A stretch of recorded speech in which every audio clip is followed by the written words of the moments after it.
Bonjour, Adishnias Kas, Assassinani Kwe. My name is Barbra Gladue. I am Anishinaabe. I'm Turtle Mountain Band of Chippewa Indians. I work at the National Indian Child Welfare Association as a family engagement specialist.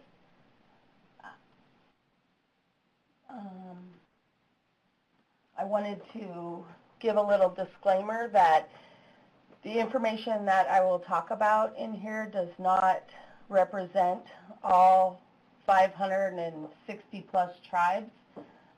It is from a perspective of a few tribes, and so the content in this webinar is provided by the National Indian Child Welfare Association, namely Positive Indian Parenting Curriculum, Section 2, Lessons of the Storyteller. Also, I wanted to say quickly, Positive Indian Parenting is an 8-week parenting curriculum that I specifically train on. So I wanted to start us out with, so Lessons of the Storyteller. Today we will explore the lessons of the storytelling as used for parenting. And we'll be watching about a 20-minute video. It's from Dr. Terry Cross. He's an enrolled member of the Seneca Nation. He received his master's degree in social work from Portland State University in Portland, Oregon. He is the founder and senior advisor of the National Indian Child Welfare Association. He is the author of Heritage in Helping and the Positive Indian Parenting Curricula, as well as Cross-Cultural Skills in Indian Child Welfare. He also co-authored Toward a Cultural Competent Systems of Care, published by Georgetown University, and has contributed numerous articles, chapters, and reports to the Indian social work literature. He has 45 years of experience in child welfare, including 10 years working directly with children and families. He served on the faculty of Portland State University School of Social Work as an adjunct professor for 15 years. Mr. Cross is a senior fellow of the American Leadership Forum and recently served on the Substance Abuse and Mental Health Services Administration's National Advisory Council. He currently serves on the National Congress of American Indians Policy Research Center Advisory Board. He has organized cultural specific services, training curricula, and technical assistance programs, and has developed culturally based models for social work practices, research, and organizations. He is an elder, a grandfather, a carver, and is an avid snow skier in his later life. And so we'll watch about a 20-minute video of Dr. Terry Cross telling us a story. And so I wanted to suggest that while we're watching this, if you could please, if you see lessons throughout the story, please jot them down or remember them, because we'll talk about a few of those after. Well, hello. I'm going to tell a story this afternoon, and the story that I'm going to tell is a story that I learned from the Tulalip people from around Marysville, Washington, and I have permission from their elders to tell this story. Many years ago, we were involved in a project there to help kids in their preschool not take up drugs, alcohol, violence, those kinds of things. And so the tribe asked me to go through 100 or more stories and find a handful that would be appropriate in the preschool. And I found many, and this one is not one of them. This story happens to be a healing story. It is said that if it is told to the right person at the right time, it will bring them relief from pain or from in the sense of emotional pain. And it's also a story that I understand it as it lays out the whole path for how someone can heal from historic trauma. So I'll go ahead with that. And I also have in my hand a rattle from my home territory. It happens to be one I made. And these are used in our social dances. Not that I'm going to use it in the story, but I'm pleased to have it here as accompaniment to my words. So this is the story of grizzly bear and black bear. And it is said that long, long ago, before there were people, when the earth was inhabited by creatures of all kinds. Some say these creatures were spirit beings, some say they were animals, some people say they were people. We don't know, but we do know that they talked with one another, that they lived and passed on their wisdom and passed on the things. Somehow those stories came to us and they help us. And so this story is meant to help people. At one time, grizzly bears and black bears lived together. And they mingled, they cohabitated. There's once a couple, black bear and grizzly bear. And each of them had 2 cubs. And they lived together, they cared for their cubs together, and they had a tumultuous relationship. They often fought. Sometimes that fighting became violent. And when that happened, the cubs were frightened. And Black Bear would always comfort and soothe her cubs. Of course, she didn't know how Grizzly Bear handled that with her cubs, but she would comfort her cubs whenever that happened. One day, she took her cubs aside, and she'd had a vision. And her vision was that Grizzly Bear would kill her at some point in one of her violent rages. And so she told her cubs that there would come a day when Grizzly Bear would be so violent that she would kill Black Bear. And she gave them an assignment, and she gave them several gifts. And she told them that when this happened, they would know that it had happened, because they would wake and the sky would have turned red.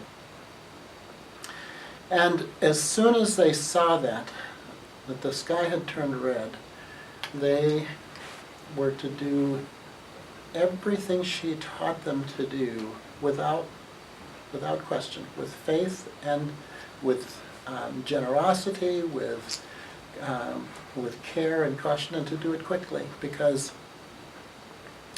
and this is the surprising part, she told them, as soon as you know that I'm dead, you need to kill the cubs, your cousins. You need to kill the grizzly bear cubs. And then you need to go to grandfather. And grandfather lives on the other side of the river. You have to go down the path, past the trees, past the rocky outcropping, down the hill to the river. You cross the river. There is a place on the other side of the river. You go up. The stone is loose, the scree. You have to climb the path through the scree, and their grandfather will be waiting for you. Well, of course, they said, Mother, this can't be true. You, you, you can't be telling us this. And she said, no, everything will be all right. Everything will be okay. Just follow the instructions, go to grandfather. She said, and I have some things for you because you're going to need help along the way. You're going to meet people. You're going to have the help that you need. And whenever you have the help that you need, you need to be thankful and to be generous. And so I have some things for you, and I want you to put them away because on the day that the sky turns red, you're going to need these things and you're going to give them to those who help you. So she gave them arrows, and she gave them some good weather, and she gave them a spear. And she said, every time you need help, somebody will come and help, and you must give them a gift and express your gratitude.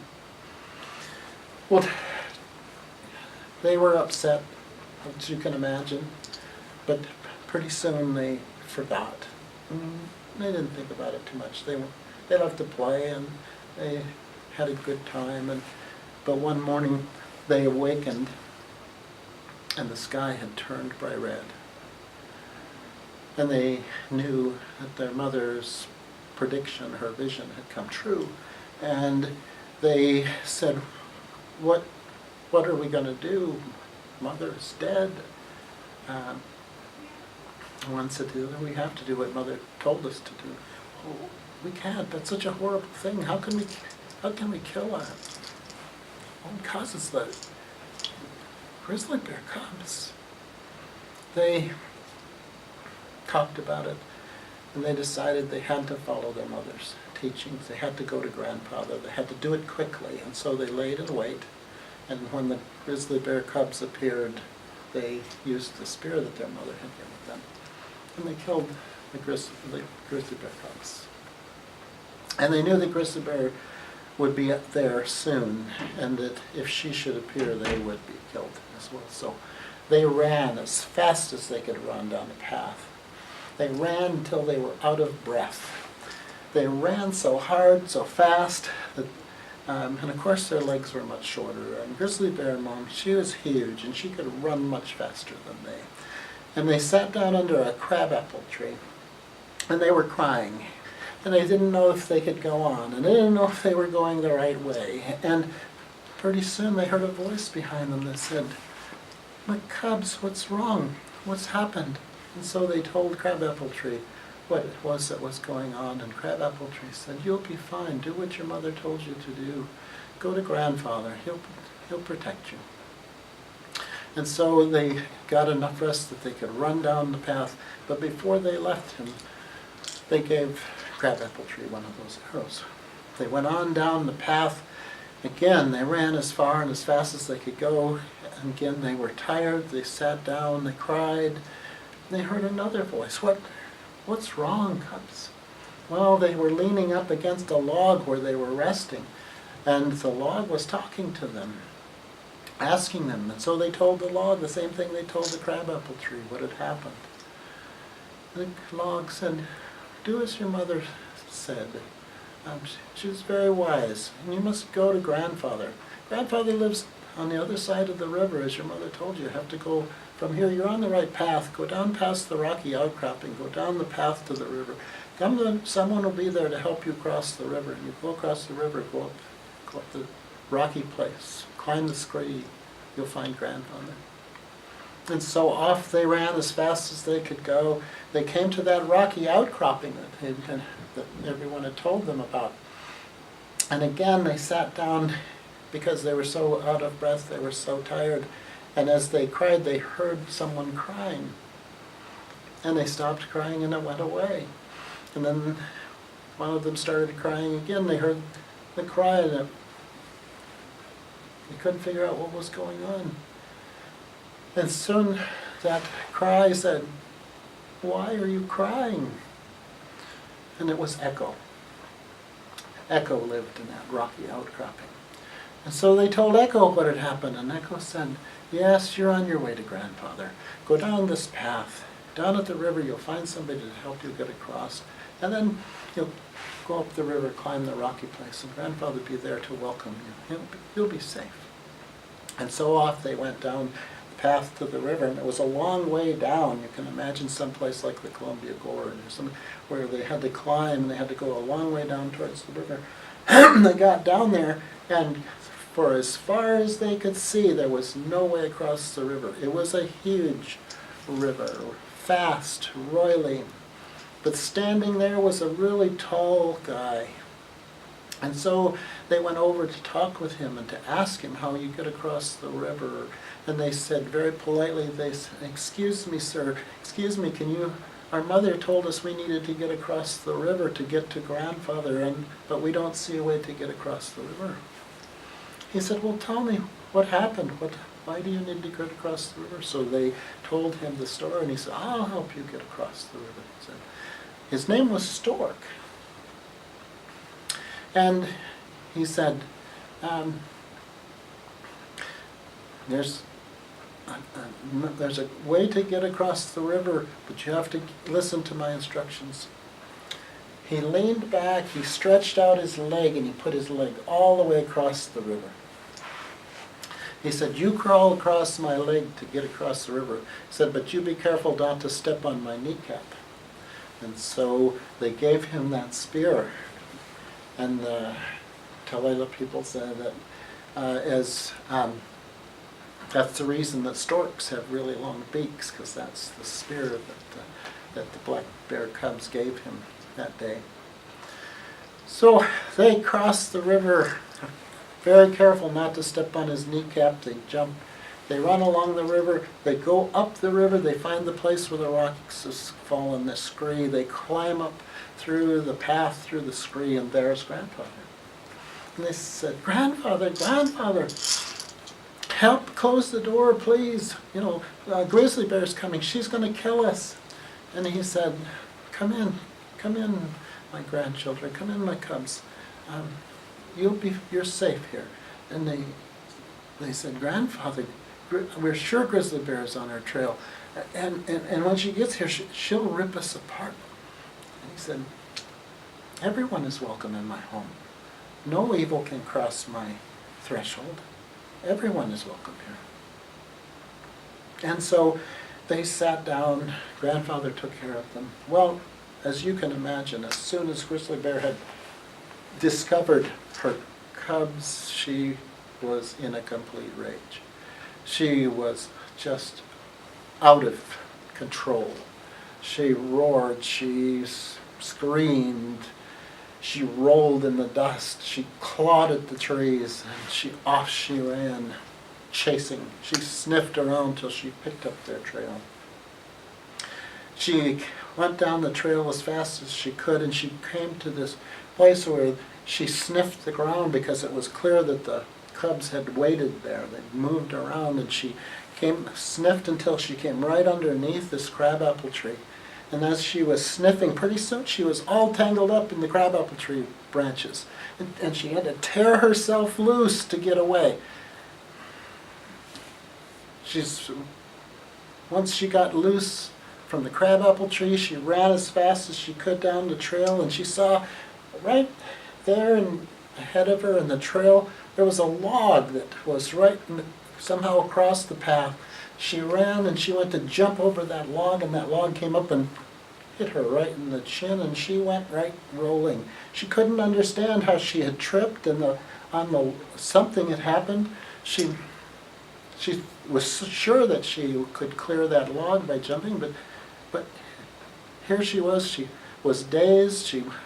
And she finally came out of her stupor, out of the dazing from her fall, and she sniffed around till she found their trail. She headed down. She came to that rocky place, that outcropping, and as she could tell that they'd been milling around, and she was sniffing in different places, and she was sniffing, and all of a sudden she heard them crying. And she said, I've got them now. And so she crept up to one of the rocks where she was sure she heard their voices coming from the other side. She leapt over that rock, and when she pounced, there was nothing there. She thought that was strange, and then she heard them cry again. She leapt across the rock where she thought she heard their voices, and there was nothing there. She was getting really mad by this time. And then she heard them crying again, and she leapt across the rock again, and this time a big laugh burst out, and it was Echo fooling her. So off she ran as fast as she could go down this long trail to the river. She looked, she smelled their trail right up to that man, and she said, "I need to get across that river." And he said, "Well, some people go up the river, some people go down the river." Well, she went running down the river as fast as she could go, but she couldn't find a place to cross. She came back and she went running up the river as far as she could go, and she couldn't find a place to cross. She came back and she said, "How do people cross this river?" He said, "Oh, they usually ask for help." "Well, can you help me get across the river?" He said, "Yeah, you could have asked me that in the first place." And he said, "Yeah, I have a way. I have a way." And he stretched out that leg, and he stretched it all the way across the river. And he said, "Now only one thing. When you get out there on my leg, you be careful to step on my kneecap." So she gets up on his leg, and she's crossing that river. She gets out there in the middle. She puts her paw on that kneecap, and she goes into the river, and the current took her right back to the same side. She came out of that water, shook herself. She ran back up to that man. She said, "I need to get across this river." He said, You have to be more careful. You must have missed." She gets out there again. She gets right to that place. She very carefully puts her paw right on that kneecap, and down she goes into the river, right back to the side that she was on. She comes running back up. And this time she knows she's been tricked. And he reaches out his leg, and she runs across. This time she jumps across the kneecap and off the other side. She's going up the trail. She climbs the rocky place, the scree, and there's Grandfather's cave. And Grandfather meets her at the mouth of the cave. And he says, "Grizzly, welcome." He said, "You're welcome in my home, but no evil can cross my threshold. You must come in peace." She takes a deep breath. She collects herself. She drops down on all fours. She thinks to herself, "I can calm myself. I can be quiet. I can get across that threshold, and I can tear them to bits." And so, in her calmest demeanor, she finally gets her breath. She takes a few steps forward hesitantly. He opens his arms and says, "You're welcome in my home." And as she begins to put her foot across the threshold of his home, the great stone doors of his cave slam shut, severing her head from her body. And he turns to the cubs and he said, "See? No evil can enter my home." And he picks up her head, he holds it up, he walks over to the side of the cliff, and he throws it out, and it floats off down the river. And to this day, the grizzly bears and the black bears in this territory don't mix. So that's the story of Grizzly Bear. Thank you. Okay. What a fantastic storyteller Terry Cross is. So thank you for that, Dr. Terry Cross. And I spent my time listening to the video, jotting down lessons that I heard throughout the story. But I was curious, I've heard this story before, I was curious what your thoughts were as to the lessons. Let's just focus on the kids. What were the lessons, some of the lessons that the kids were taught? You can either type in the public chat and we'll answer that, we'll read them aloud and answer that, or you can, Tiara is going to unmute your phones for just a moment and so we can have a brief discussion. There we are. So everybody's unmuted, so go ahead and offer up some discussion. What were some of the lessons?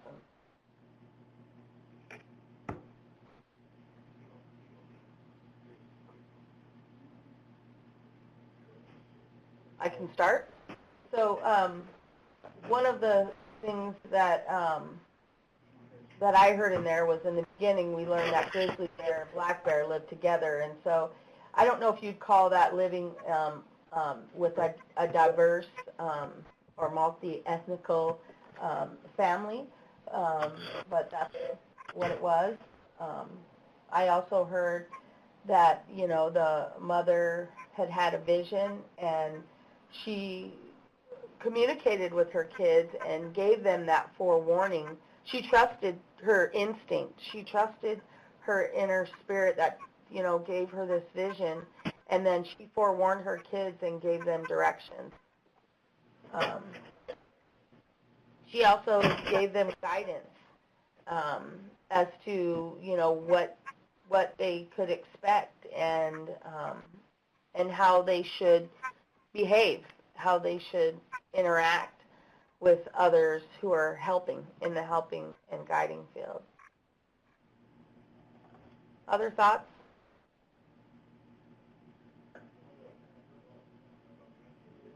Okay. I'll just continue on and, you know, you can type in the box or speak up. Also, she gave them hope, you know, and then she coupled that with giving them, you know, she gave them hope that it was going to be okay. Like, this is a tragedy that they were going to face, but that there was hope at the end of the tunnel, and there was somebody that would be there for them all along the way. They would never be alone in spirit or in, you know, the physical sense. And so she gave them faith, basically.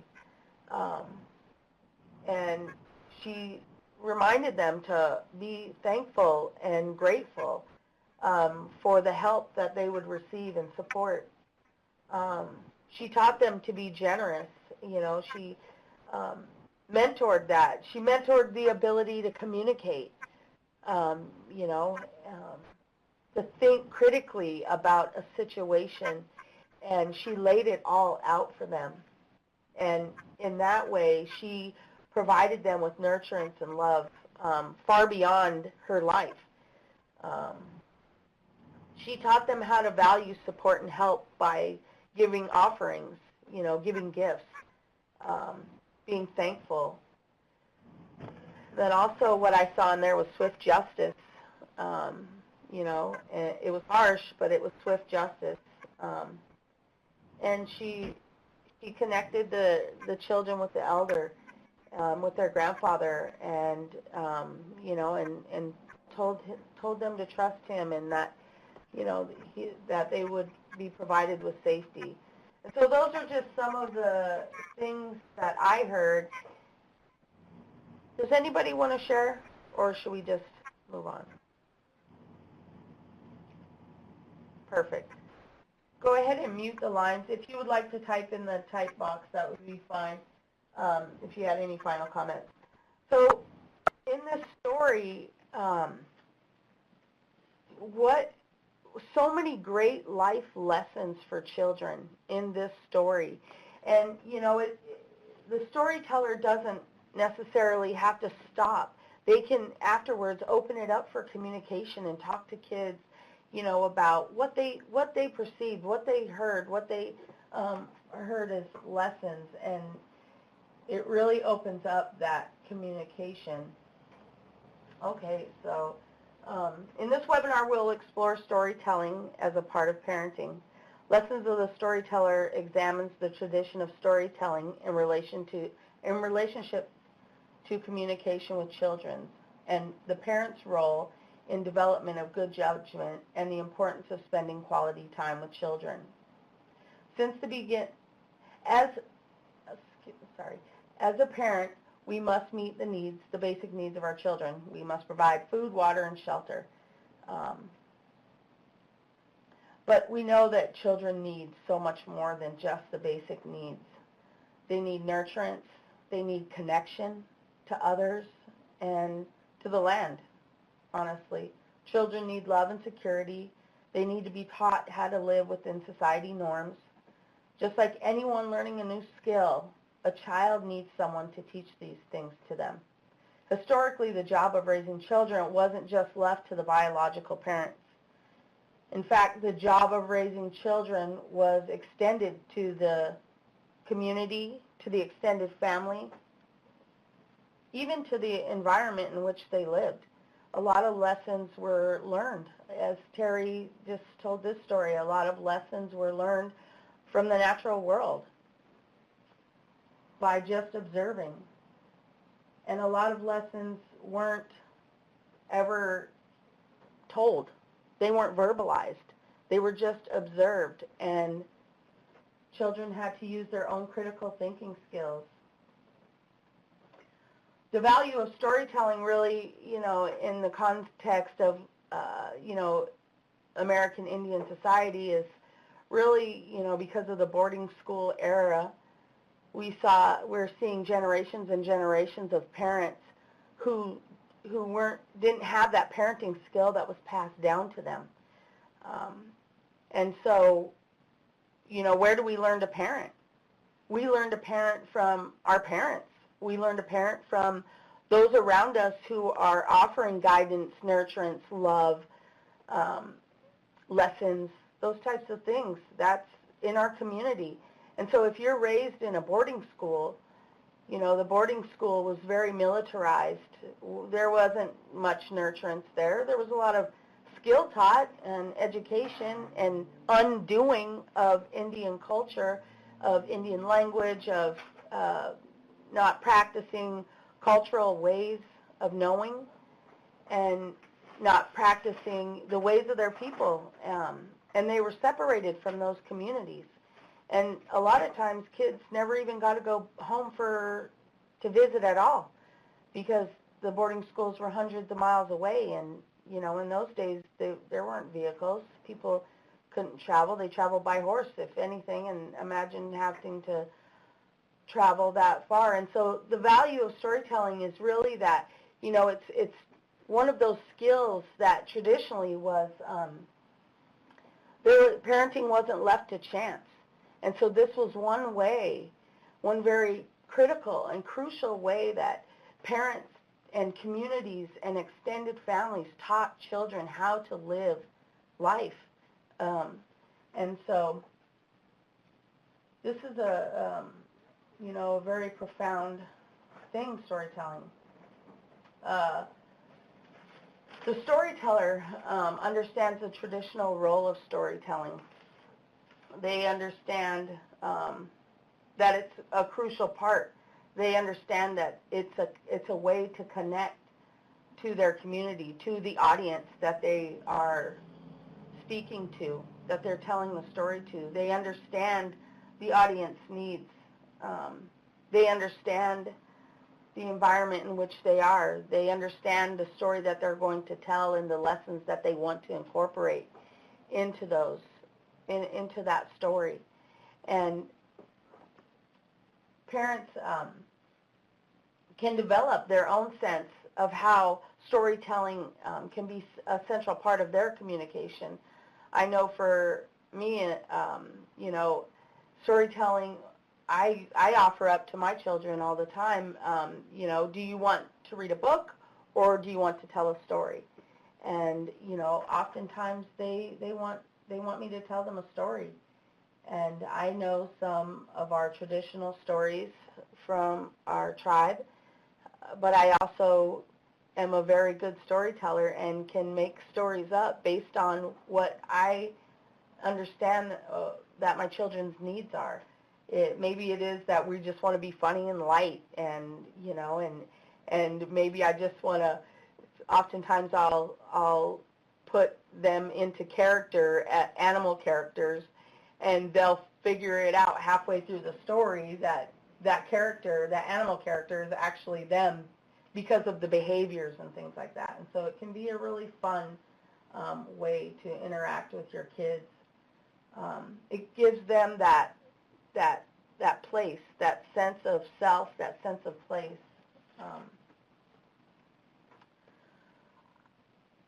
Skills of storytelling. A storyteller is more than just a person who tells story. A storyteller is a keen listener, is intentional about their stories, is intentional when they're observing.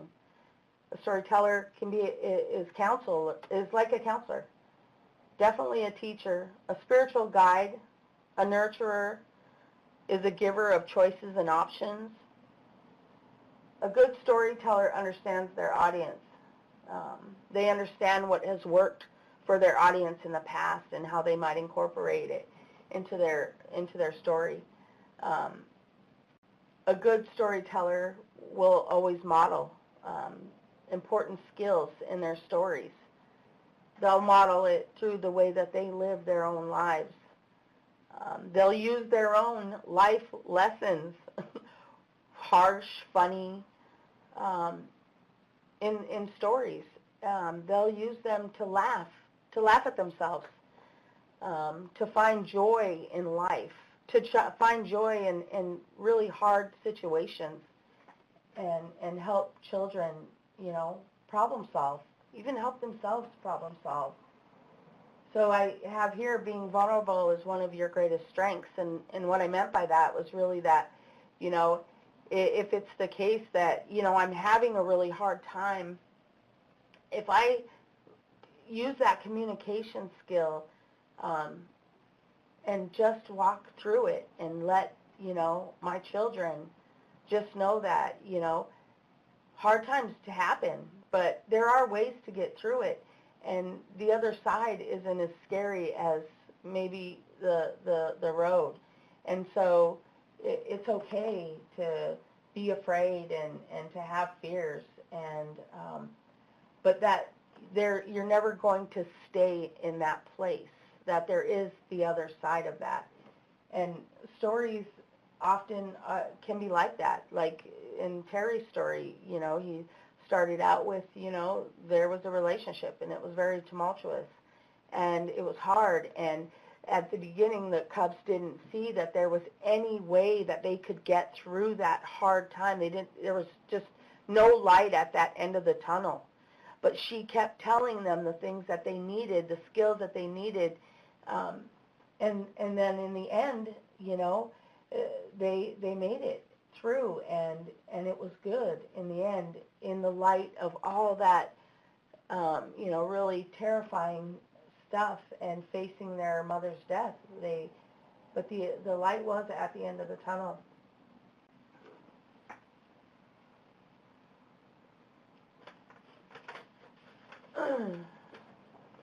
A parent's role in a child's life includes giving them tools and skills for living a good and meaningful life. Storytelling has the capacity and ability to do just that.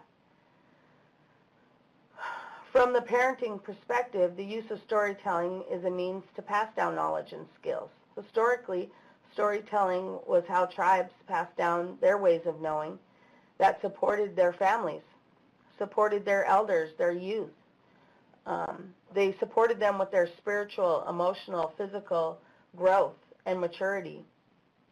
Storytelling lends itself to the opportunity of learning to provide the listener with options, problem-solving strategies, and reasons for making good choices versus a parent just telling a child what choice to make, giving them an ultimatum.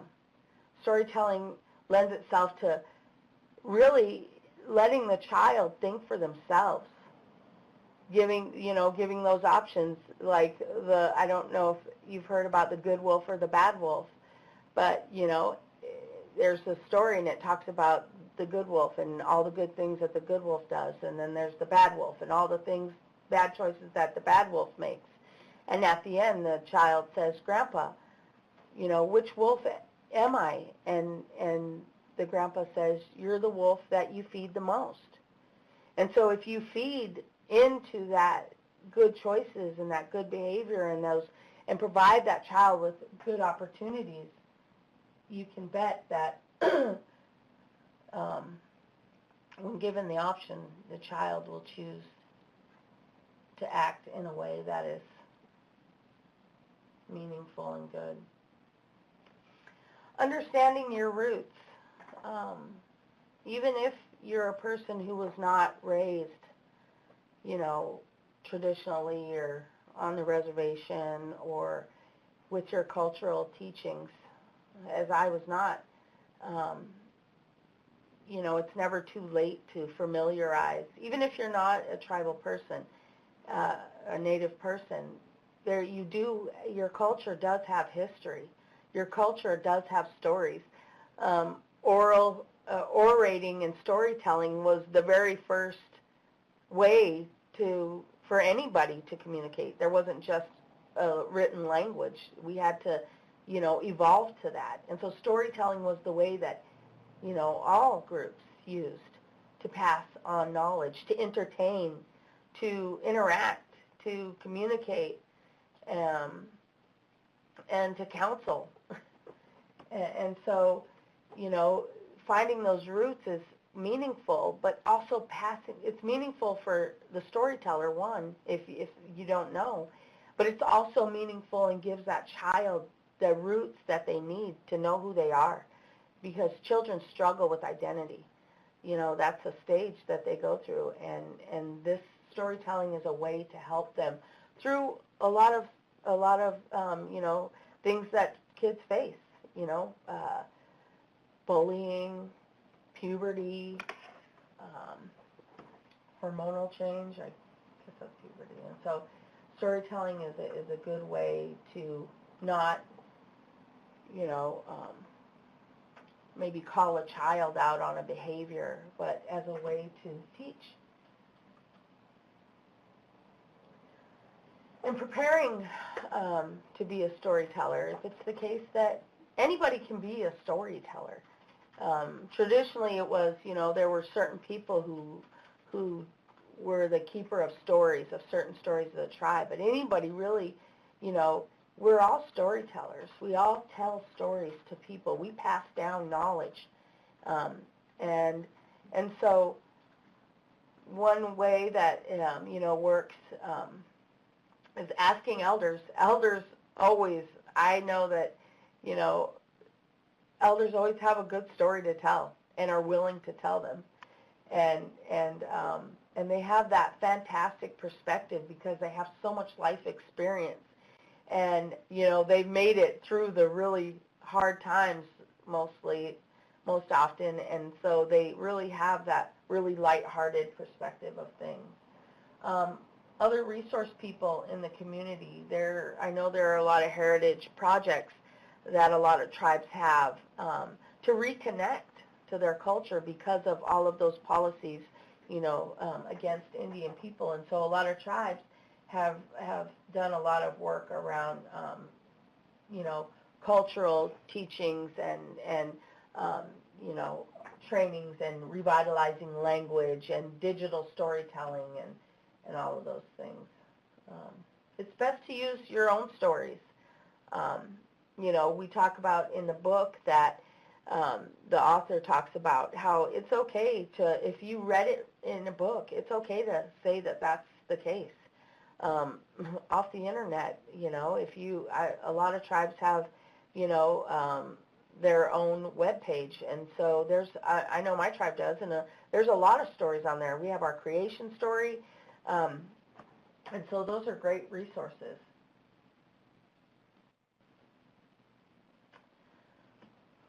Traditional storytelling. American Indians have been using storytelling as a way to pass on legends of their people since time immemorial. Some tribes, saved storytelling for the winter months because that's really when children were indoors most often. And so, maybe it was too cold to go outside and to play outside for too long of a time. And so this is really a time where, we settle down and we rest, and like the bear hibernates, this was really a time for like settling down and listening and learning. And so a lot of tribes use the winter months, like I am doing with the storytelling series. It's in the winter months, and there's 3 series in the storytelling project. And I thought that it would be great to be intentional about, doing the storytelling project during the winter months, because that's really, as Indian people, that's how we do things. We do things with the seasons, and so this is the second series in the 3 series storytelling project, and so there'll be one more on February 21st, but we'll talk about that afterwards. So there's this dichotomy in the modern world between storytelling and modern electronic entertainment. And so here we see, with storytellers, how this graph works is storytelling is entertainment in modern electronics. So with storytelling, you have human contact. You have that vulnerability, that risk-taking, that being, open and honest and telling, that like scary stories, telling joyful stories. You get to choose, versus a modern electronic where you're just pushing buttons. I'm just, swiping and pushing buttons. There's really no risk that I'm taking by, swiping. Storytellers have control of their stories. They have control of what they think the audience needs to know.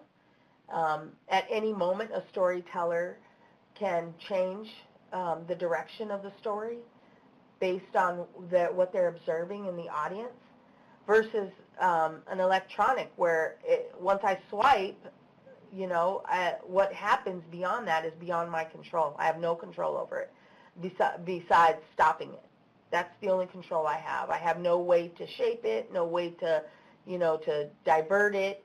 And so a storyteller is respected. Just as we heard in Terry's story, the children listened to their mother.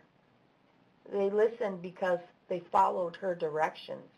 And so we understand that they listened to what their mom said. Even at first, although at first they were like, what should we do? They were really scared in the moment. And then they were like, wait, we were given directions.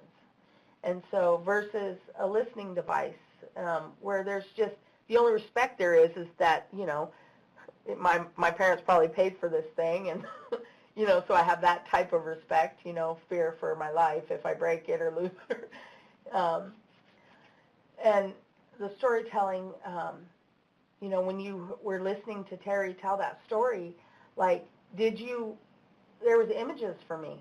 I saw, grizzly bear and black bear. I saw the cubs. I saw them running down that, even though Terry mentions the Columbia Gorge, most of you don't know the gorge, may not know the gorge, but I'm sure that you saw them going down an embankment, and you saw the stork reaching his long leg, what's it, a stork?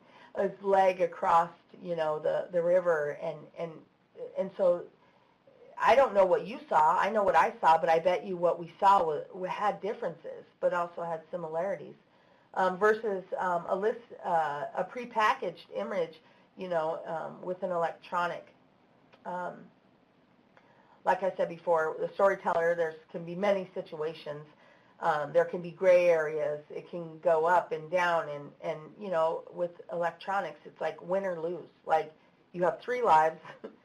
If you lose them all, you're gone. And so with storytelling, there's that delayed gratification. There's that, you know, maybe it is that I'm trying to teach you this lesson, you know, but you actually learned this lesson, a different lesson.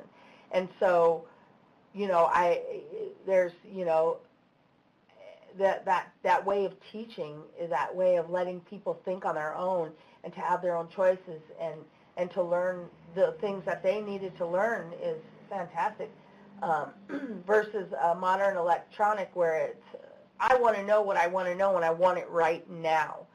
And so that's really the verses. So final thoughts, you know, really the importance of storytelling is that I'm spending time with my children. I'm spending time with my nieces and nephews. I'm spending time with my neighbors' kids. You know, I'm spending time with my team, you know, that I coach. And you know, and that I'm very intentional about what I say to them, because I know that they're like little sponges. You know, kids are like sponges, and they absorb my actions. You know, they absorb my words, and you know, words are really powerful, just as actions are really powerful. And so I'm thoughtful about what I do and what I say. Exploring your own knowledge, and this is speaking about healing, you know, and I know for me as an Indian person, like this story, like finding out about who I am and where I come from, the people I come from, that was powerful. It's a continuing healing process. And so it really speaks to that historical and intergenerational trauma. And practicing stories. We, you know, now we have, my kids and I, we will tell pieces of stories. So we'll tell one story, I'll tell a little bit, then Millie will tell a little bit, and then Esperanza will tell a lot. and you know, and it goes all sorts of places, but you know, we're practicing. I'm raising storytellers, and I'm also teaching them parenting skills, and I'm also teaching them ways of living, and I'm also teaching myself how to be a child again, how to be childlike, and how to not take myself so seriously. Okay. Tiara, if you wouldn't mind opening up the phone lines if anybody wanted to share. I had a little discussion, questions here, and so I know that we were kind of silent before, and we're almost out of time. We have a couple minutes, though. And a reminder, please stay on the line to follow the link that Tiara is going to put on the public chat, so that you all can take the little 5-minute survey that will, you know, help the SAMHSA with their, or University of Maryland, sorry, with their furthering, you know, to provide the best platform possible. So here we are. Share a time when you have experienced hearing or telling a story. Did anyone hear a story while they were growing up? A story that you remember that was meaningful and impactful and has maybe helped you in your life, and maybe one that you have continued to tell. And who told that story to you? Come on, don't all be silent.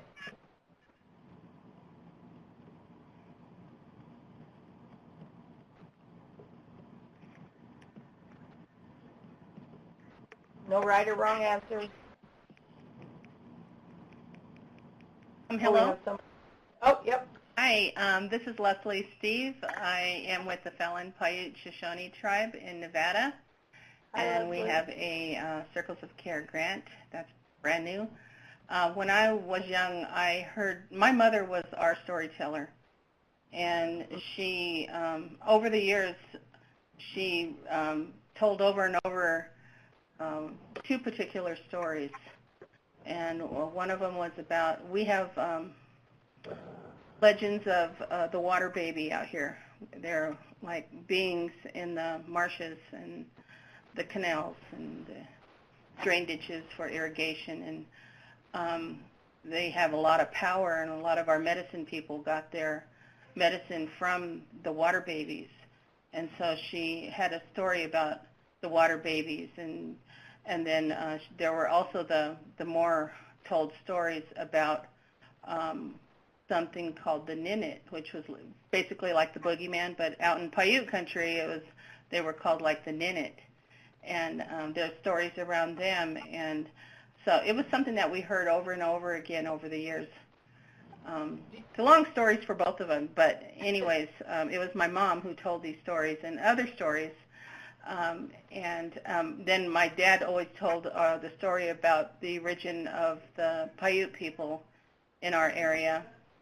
And we have a big mountain range on the side of our reservation, and that's where the original parents, the mother and the father of the Paiute Nation, were from. So he would tell that story. He still tells it every now and then, and he's in his mid-80s now. But I still hear that story from time to time, and it's interesting. And it's actually just the next question on there was, how did I feel when you hear it? It's just and it's true. It's about spending time, and I feel good about it when I think back, because my mom passed away a couple of years ago now, and so I think back to her and when she would be telling these stories, and it was a way for her to be close to us kids. And we spent a lot of time and I was a kid of the 60s, so we made do. We didn't have electronics or technology, and so in our day, stories were where it was at, and spending time out either collecting rocks or just being out in the mountains or in the desert was our family activities. And so a lot of it was spending time with my mom, and she would be telling us these stories, and it was just a way to be close and connected. Leslie, do you find yourself telling these stories? I tell these stories. Yeah, I pass them along. Okay. No, but our how kids. does it feel? I do try to get our kids to listen, but now we're combating technology and social media, so it's a little bit of a challenge to get these kids to break away from things like that, to separate themselves from it enough to listen to a long story. Yeah. So I do see the challenge there. Yeah. I appreciate you sharing that with us, Leslie, and it's keeping traditions alive, which is important, and I appreciate that. Anybody else have stories that they've heard, and growing up?